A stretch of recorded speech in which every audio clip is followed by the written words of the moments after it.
Iris जो होती है हमारी, जब हम लाइट डालते हैं तो ये वाले सेल क्या हो जाते हैं, सूख जाते हैं।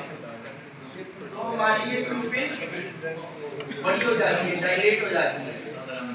और जब हम लाइट हटा देंगे तो आइरिस क्या करेगी, आगे फोकस करती है। ठीक है, उस पॉइंट को बोलते हैं ऑप्टिक बेस। और जहां से ऑप्टिक नर्व लाइट होती है उसको बोलते हैं मैक्सिला न्यूक्लिया।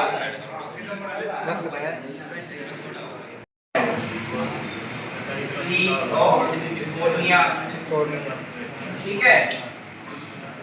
बस बोलाओ जी। कॉर्निया के बाद नेक्स्ट लेयर क्या है तुम्हारी, यहाँ से कोराइड।